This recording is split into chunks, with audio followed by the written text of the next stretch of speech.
Good morning Banaras और Sunday enjoying. अरे नहीं, इस सावन में तो अपने बनारस में मंडे इज अ हॉलीडे होता है नहीं। वैसे कुछ भी कहिए, दुनिया के किसी भी कोने में चले जाइए, अपना बनारस हर एंगल से एकदम अलग ही दिखाई देगा। One and only, just like us human being. जैसे कि हम और आप और इस दुनिया का हर एक इंसान, हम भले ही इंसान की कैटेगरी में सेम हो जाएं, मेल फीमेल में कैटेगराइज्ड हो जाएं, धर्म जाति बोली पहनावे यहाँ तक कि नाम से भी एक हो जाएं, लेकिन एक पर्टिकुलर व्यक्ति की बात की जाए तो हर पर्सन की पर्सनालिटी अपने आप में वन एंड ओनली होती है, एक्सक्लूसिव होती है। हर इंसान अपने आप में स्पेशल होता है। अब देखिए, हाथ पैर आंख नाक कान मुंह सबके पास है, लेकिन फिर भी अच्छा गाना सबके बस की बात नहीं।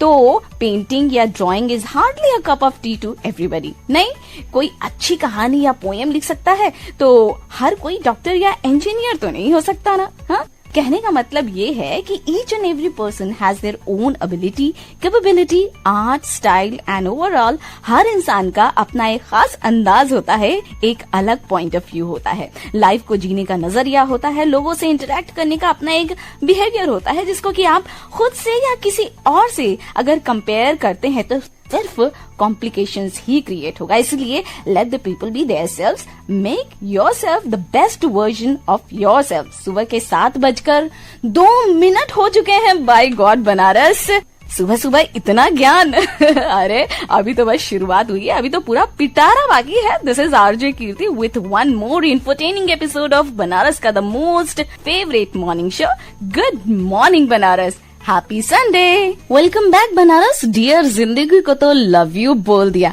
अब जरा भोलेनाथ को थैंक यू भी बोल दीजिए। इस बार उन्होंने जो डबल सावन का गिफ्ट दिया है, एक पर एक फ्री। आपके पास डबल मौका है, डबल चांस पर डांस करने का, क्या चौका छक्का लगाने का। So keep up your good work and get lots and lots of आशीर्वाद का फल डायरेक्ट फ्रॉम देवाधिदेव महादेव। फिलहाल now it's time to get current updates from देश दुनिया, और चलिए जानते हैं क्या कुछ हो रहा है खास हमारे बनारस में आज। तो बनारस एक बार फिर बनारस के सितारे बुलंदी पर हैं, क्योंकि देश की राजधानी दिल्ली में आयोजित 46वें यानी कि 46th स्टेट शूटिंग चैंपियनशिप में अपना बेस्ट परफॉर्मेंस देते हुए आजमगढ़ के लाल अर्जुन सिंह ने एक बार फिर अपना लोहा मनवा लिया है। 50 मीटर राइफल 3 पोजीशन वर्ग में कांस्य और 50 मीटर प्रोन वर्ग में रजत पदक प्राप्त करके अर्जुन सिंह ने पूरे प्रदेश में अपने जिले का नाम रोशन कर दिया है, जिसके लिए अर्जुन को बहुत बहुत बधाई और साथ में ढेर सारी बेस्ट विशेस भी।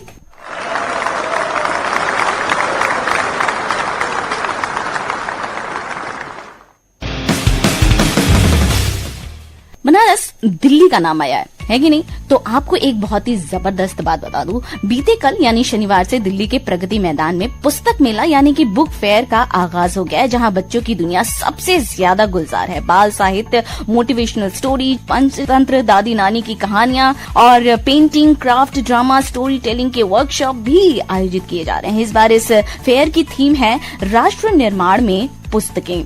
70 से भी अधिक प्रकाशक और बुक सेलर, साथ ही साथ ग्रेट डिस्काउंट्स ऑन बुक्स भी इस फेयर का मेन अट्रैक्शन है। सो अगर आप किताबों के शौकीन हैं, आप भी मानते हैं कि books are the best friends, तो दिल्ली चलो अभियान का प्लान बना सकते हैं, या दिल्ली में रह रहे आपके जो नियर एंड डियर वन है उनकी हेल्प से इस बुक फेयर को एंजॉय कर सकते हैं। Choice is yours. बनारस आधा सावन बीत गया, लेकिन जिस तरह बारिश के आसार दिख रहे थे अभी तक, फिलहाल सुबह सुबह जो भगवान जी ने एकदम धमाधम एकदम ताबड़तोड़ बारिश का नजारा कर दिया है कि उसके बाद में थोड़ा सा अभी लग रहा है कि मौसम ठीक होने वाला है। लेकिन अभी तक ये माना जा रहा था कि मानसून से आधे प्रदेश में सूखे का खतरा पैदा हो गया है। प्रदेश सरकार इस मद्देनजर अलर्ट मोड में आ गई है। आप भी सतर्क हो जाइए। भारी बारिश से होने वाले जो वाटर लॉगिंग की समस्या है, साथ ही गंगा नदी का जो बढ़ता वाटर लेवल है उसको भी आपको ध्यान में रखना है, क्योंकि गंगा का जलस्तर बढ़ने से सबसे ज्यादा मुश्किलें बनारस के निचले इलाकों में रहने वाले लोगों को झेलनी पड़ती है। जो लोग नदी के किनारे रहते हैं, खासतौर पर नाविक और नाव से जुड़े रोजगार परक लोगों को काफी नुकसान का सामना करना पड़ता है। तो अपनी तैयारी पूरी रखिए और सावधानी भी जरूरी है, क्योंकि आपकी सावधानी में ही सुरक्षा है और आपका सुखद भविष्य भी। बनारस उज्जवल भविष्य की कामना ने अगर आपको भी आगे प्रोवोक किया है तो मैं बता दूं, अगर आपने BHU के BVO कोर्स के लिए अप्लाई किया है तो इस वक्त due to some indispensable reason शैक्षणिक सत्र 2023-24 में BHU के आर्ट फैकल्टी में होने वाले BVO कोर्स का संचालन नहीं किया जाएगा। इसलिए जिन अभ्यर्थियों ने इस कोर्स के लिए अप्लाई किया है उन्हें रजिस्ट्रेशन फी लौटा दी जाएगी। ये निर्णय विश्वविद्यालय प्रशासन ने लिया है। हालांकि जो सेकेंड और थर्ड ईयर के स्टूडेंट्स हैं उनकी पढ़ाई पहले की तरह चलती रहेगी। ये कोर्स सिर्फ 1 साल के लिए ही बंद हुआ है। बनारस जैसे हमारे शहर का डेवलपमेंट जारी है, बिल्डिंग, स्टेडियम, मंदिरों का नवीनीकरण, एयरलाइन सर्विस और बस सर्विस और अब रोपवे का भी काम तेजी से चल रहा है। देश के पहले और दुनिया के तीसरे पब्लिक ट्रांसपोर्ट रोपवे से हमारे शहर बनारस की गरिमा में एक बहुत ही इम्पोर्टेंट फेज जुड़ने को है। शहर में आवागमन आसान हो जाएगा, लोगों को जाम की समस्या से निजात मिलेगी और सबसे जरूरी प्रदूषण यानी कि पोल्यूशन से भी बचा जा सकेगा। लेकिन इसके लिए जरूरी है कि इतने सारे डेवलपमेंट के साथ हम अपने आप को जागरूक करें और एक जिम्मेदार नागरिक होने के सारे के सारे ड्यूटीज को पूरे करें। तो बनारस ये हुई आज की ताजा खबर। बढ़ते हैं आगे और जानते हैं कुछ और स्पेशल। बनारस भले ही मानसून का रंग अभी पूरी तरीके से हमें नहीं दिख रहा है, लेकिन वातावरण में तरह तरह की बीमारी और इन्फेक्शन आए दिन लोगों को अपनी चपेट में ले रही है। शहर में एक तरफ डेंगू की जो शुरुआत है वो हो चुकी है, वहीं तेज धूप, प्रदूषण और उमस की वजह से आंखों में इन्फेक्शन और कंजक्टिवाइटिस की भी समस्या बढ़ती जा रही है। इस प्रॉब्लम को फेस करने के लिए, साथ ही साथ इस प्रॉब्लम से दूरी बनाए रखने के लिए आप और हम क्या इंतजाम कर सकते हैं, ये बताने के लिए हमारे आज के हेल्थ सेक्शन में जुड़ चुके हैं हमारे साथ बनारस के जाने माने eye specialist doctor Pratyush Ranjan sir. आइए सुनते हैं वो हमें क्या बता रहे हैं। गुड मॉर्निंग बनारस, मैं डॉक्टर प्रत्युष रंजन, मैं medical director and consultant cataract refractive and glaucoma specialist ASG super speciality eye hospital Varanasi से बोल रहा हूँ। अभी जैसा हम सब लोग जान रहे हैं कि वायरल केराटोकंजक्टिवाइटिस काफी फैला हुआ है, जिसको हम आम बोलचाल की भाषा में आई फ्लू भी कहते हैं। इसका मेडिकल नाम है एपिडेमिक केराटोकंजक्टिवाइटिस EKC एंड ये मोस्ट कॉमनली एडिनोवायरस नामक विषाणु से होता है। जैसे हमने देखा कि कोरोना जो है वो कोरोना के वायरस से फैलता है, EKC जो है वो अधिकतर केसेस में एडिनोवायरस से फैलता है। कई बार कुछ अन्य वायरस भी इसमें शामिल होने लगते हैं। तो इसका प्रमुख सिम्टम्स है आंख का लाल होना। तो आंख का जो सफेद हिस्सा है उसके ऊपर एक पतली सी ट्रांसपेरेंट झिल्ली होती है जिसे हम कंजक्टिवाइटिस बोलते हैं, और ये झिल्ली का जब सूजन होगा तो आंख आपकी पिंक या लाल दिखने लगेगी। इसीलिए इसका दूसरा नाम पिंक आई भी है, गुलाबी आंख है। और इसकी वजह से आपकी आंख में खुजली, खड़कन, पानी आना और कई बार ये सूजन अगर बढ़ जाती है तो पलकों का सूजन हो जाना, तो ये बहुत आम है। और ये एक दूसरे से आंसू के थ्रू से फैलता है। तो अगर आपने अपना आंख छुआ तो आपकी आंख में का जो आंसू है, जो कि एडिनोवायरस से बिल्कुल भरा हुआ है, वो आपकी उंगलियों में आएगा और उस उंगली से जैसे आपने दरवाजे के हैंडल को छुआ तो वो दरवाजे के हैंडल में कुछ देर रहेगा। इसी बीच में पीछे से किसी और व्यक्ति ने उस हैंडल को छुआ और उसके बाद अपनी आंख को छुआ तो उसको ये फैल जाएगा। और इसी तरह से घर में रुमाल से, तौलिया से, तकिया से और इस तरह की चीजों से ये एक दूसरे को फैलना शुरू होता है। स्कूल में बहुत तेजी से फैलता है क्योंकि बच्चे एक दूसरे से पेंसिल ले रहे हैं, रबड़ ले रहे हैं, शार्पनर ले रहे हैं और आंख भी बीच बीच में छू रहे हैं। तो इसलिए स्कूल्स में ये बहुत तेजी से फैल जाता है, बिकॉज वहां इस तरह का डिसिप्लिन मेंटेन करना भी थोड़ा मुश्किल हो जाता है। तो सबसे पहले तो घबराने की बात बिल्कुल भी नहीं है। बहुत रेयर केसेस में ये आगे कॉम्प्लिकेट होता है। 100 में 99 लोगों में ये 2 हफ्ते में बिल्कुल ठीक हो जाता है। और इसका इलाज के लिए हमें कोई भी ड्रॉप डालने की जरूरत नहीं है। अधिकतर लोग को सिर्फ साफ पीने के पानी से आंख वॉश करने से और alternate hot and cold compression बोलते हैं, यानी कि आपने गर्म से भी सिकाई करी और ठंडे बर्फ के पानी से सिकाई करी और गर्म से सिकाई करी। इस तरह के ऑल्टरनेट से, मतलब अभी आपने जैसे अभी आपने गर्म से सिकाई कर लिया, 1-2 घंटे के बाद आपने ठंडक से सिकाई कर लिया, तो इस तरीके से ऑल्टरनेट करने से वो काफी जल्दी रिलीव आपको फील होता है। इसका इलाज का जो एक बहुत ही कॉमन जोक है जो कि हम किताबों में भी पढ़ते थे कि if you treat conjunctivitis it will get over in 1 week and if you don't treat conjunctivitis it will get over in 7 days। यानी कि अगर आप कंजंक्टिवाइटिस का किसी ड्रॉप से इलाज करेंगे तो ये 1 हफ्ते में ठीक हो जाएगा, और अगर आप किसी कंजंक्टिवाइटिस का कुछ भी इलाज नहीं करेंगे तो ये 7 दिन में ठीक हो जाएगा। तो मोटी बात यह है कि ये अपने आप से ही ठीक हो जाता है। तो एंटीबायोटिक प्लीज अपने आप से नहीं शुरू करना है। अगर आपको अपने आप से कुछ भी दवाई शुरू करना है तो उसका नाम है कार्बोक्सी मिथाइल सेलुलोज, यानी दूसरा उसको लुब्रिकेटिंग आई ड्रॉप्स बोलते हैं, आर्टिफिशियल टीयर। ये किसी भी दुकान से आप ले सकते हैं, कोई भी ब्रांड ले लें। इसमें कार्बोक्सी मिथाइल सेलुलोज 0.5% होता है। इसको दिन के 4 बार डालें, इसको फ्रिज के दरवाजे में रखें, इससे आपको थोड़ा आराम लगेगा। लेकिन जो मेन बात है कि आंख को छूने से बचें, एक काला चश्मा लगा लें ताकि आपको धूप में बाहर जाने से भी आंख थोड़ी प्रोटेक्टेड रहे।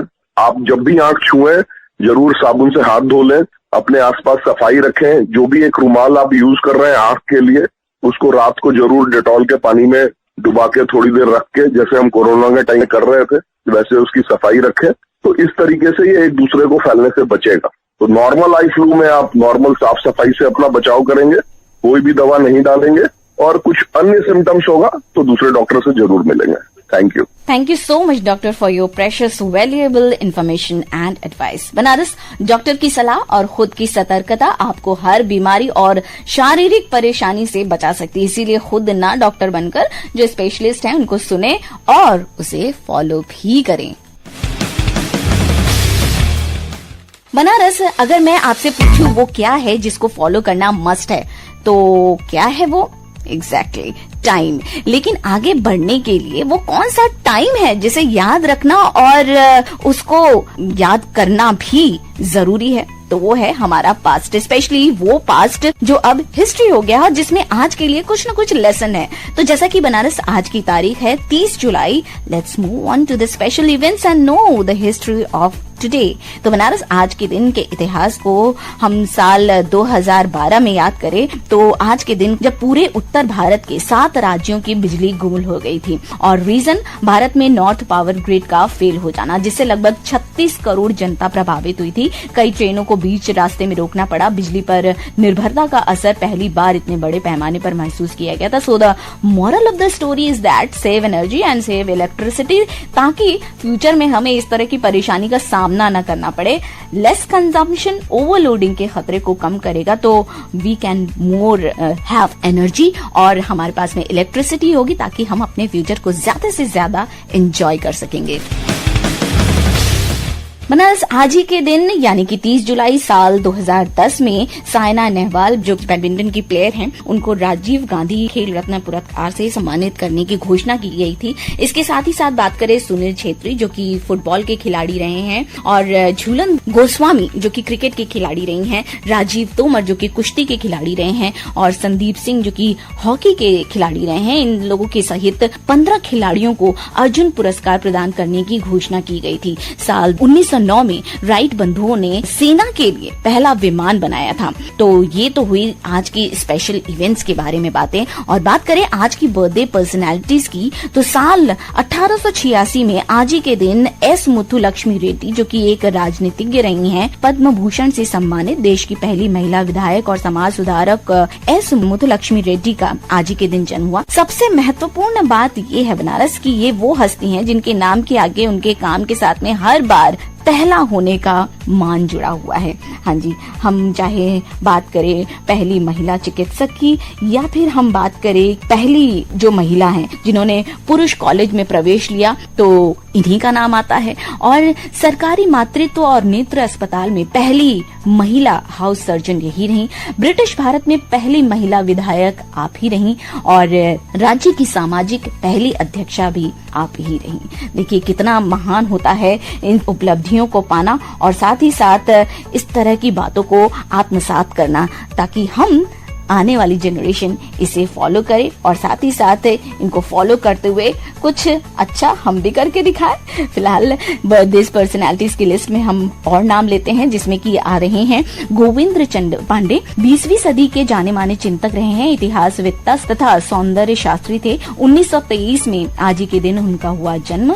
सत्येंद्र बोस क्रांतिकारी रहे हैं, प्रसिद्ध क्रांतिकारी और स्वतंत्रता सेनानी रहे हैं, उनका भी आज ही के दिन हुआ जन्म। बनारस बर्थडे प्लान कर रहे हैं या फिर स्पेशल इवेंट्स को प्लान कर रहे हैं और साथ ही साथ मौसम का आनंद भी आपको लेना है, तो बनारस का वो कौन सा एरिया है जहाँ पे कि आप जाकर के इस मौसम को और इस अपने सेलिब्रेशन के टाइम को एंजॉय कर सकते हैं। तो एक एरिया है और वो है संत रविदास घाट और इसके साथ ही साथ लगा हुआ संत रविदास पार्क, जी हाँ, जो कि बहुत ही फेमस है और यहाँ की ग्रीनरी आप एंजॉय कर सकते हैं। इस घाट की खास बात ये है कि यहाँ पर क्रूज है स्टेशन, आप वहाँ से क्रूज का नजारा ले सकते हैं। और सबसे महत्वपूर्ण बात ये है कि संत रविदास घाट उन घाटों में से एक है जहाँ अक्सर मनोरंजन के लिए देव दीपावली और गंगा महोत्सव जैसे त्योहारों का आयोजन किया जाता है, तो आप इसे भी एंजॉय कर सकते हैं। फिलहाल अभी आपकी अपनी वाणी आकाशवाणी एंजॉय करते रहिए और साथ ही साथ सुबह के 7:20 होने को है, प्रादेशिक समाचारों का सिलसिला होगा शुरू। तो गुड मॉर्निंग बनारस से मैं आरजे कीर्ति को दीजिए अब इजाजत। मिलेंगे 8:45 पर मधुरिमा प्रोग्राम में। तब तक के लिए कीप लिसनिंग, आपकी अपनी वाणी आकाशवाणी। Good morning.